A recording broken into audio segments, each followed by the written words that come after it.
Is fallout getting you down? Are you losing sleep at night?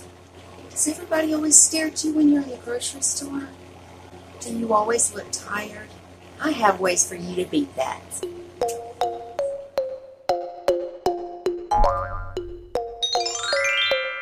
Hey everybody, how are my Glow Tarts doing today? I hope everybody's well.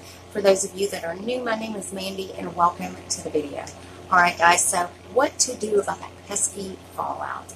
And it's something we deal with. Those of you that are into makeup, that love doing your makeup, you know we always have to deal with this. Now, eyeshadow, I have to admit, is one of my most favorite parts of my routine, of the whole makeup routine. I love eyeshadows, but I've never really had any eyeshadows or any palettes that didn't have fallout. Now, of course, all of this could be avoided if you do your eyeshadow first and then your face makeup. I'm the type of person, I always do my eyeshadow last after my base products. It's just always been like that in my routine.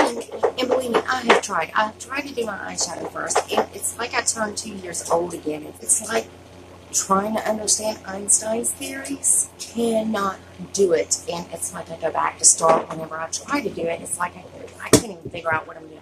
It's like everything that I've learned about makeup just kind of falls out of my brain. It's like a deer in the headlights, really, truly. So I'm going to share with you some of my favorite ways to get rid of this fallout or just how to deal with it. So first of all, and I mean this is pretty I just mentioned it, it's pretty self-explanatory, and if you are able to do it, just do your eyeshadow first. That's going to prevent any fallout at all.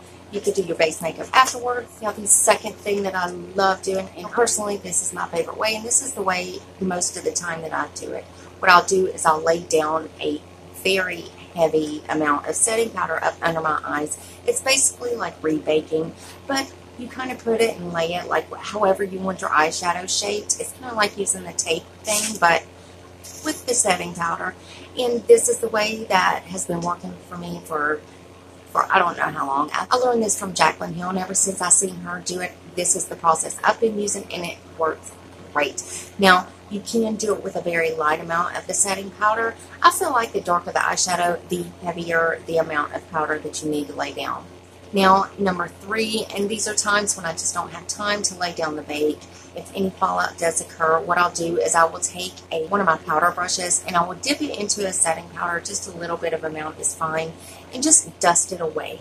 That's quick, it's simple, and it's easy. Number 4 is using a wet brush to apply your shimmer shades. I think this works best. It will absolutely make sure you have no fallout with the shimmer shades. Now, as for the mattes, you can't really use those wet, or at least I don't, or never have. So there's always going to be fallout with the matte shades. Number 5, make sure you are tapping off your brush. If you dip your brush into your eyeshadow before you apply it to your eyes at any point in time, make sure you're tapping off any of the excess product that is on the brush. Number 6, of course, you could buy eye guards. I believe e.l.f. has some. There's probably plenty of beauty brands out there that do make these. These are the little eyeshadow shields that go up underneath your eyes, and I think they work great. Now, I have used them before. I don't have none now. But now, number 7, this is something simple. You could just grab a sheet of paper or grab one of your palette boxes, anything that you have around you, and just hold it up underneath your eye when you are doing your eyeshadow. Works perfect. Now, number 8, this one is a way that I used to use all the time before Jaclyn Hill even mentioned anything about the bake, and this is something I would do all the time. I would actually take a piece of tape and wrap it around in a little ball around my finger and just kind of tap it where the fallout is, and it just picks it right up. Number 9, if the fallout does occur, if you are still having fallout after all of these, basically what I like to do is I basically like to rebake. Like, this is what I usually do before I apply my eyeshadows, but if the fallout happens anyways, go ahead and try to rebake and then dust that bake away, and it should pull it right off. Number 10, you could take a wet beauty blender and kind of dab it where the fallout is, and that will also help remove some of the fallout. These are the 10 ways that you can use to either prevent or deal with the fallout. And again, if you are still having fallout, there is nothing wrong with just putting concealer back over top of where you tried to wipe it off. If it did smear or anything like that, you could always reapply just a dab of concealer, tap it back in, take a little bit of powder, set it, and boom, you're good as new again.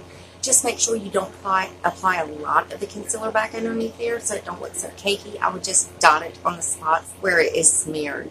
And remember, guys, there is just so many more ways that you could deal with fallout, and we're always going to have to deal with it because I don't believe that there is ever going to be an eyeshadow made that has no fallout. There's always going to be fallout, which I don't mind a little bit of fallout. It's fine with me. I just love eyeshadows. So, guys, if you enjoyed the video, go ahead and give me a big thumbs up and subscribe to my channel to become part of the Glow Tart family. We would love to have you, and I love you guys so, so much, and I will see you in the next video. Bye, guys.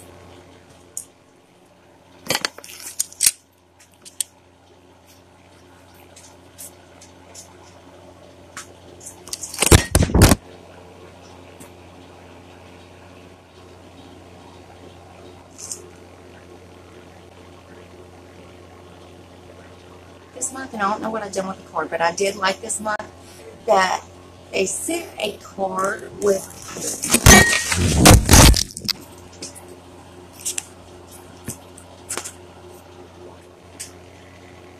then your face makeup.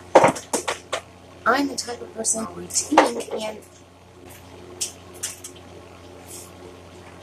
like I go back to start whenever I try to do it. It's like smoky. Get down. I swear to God. Lay down.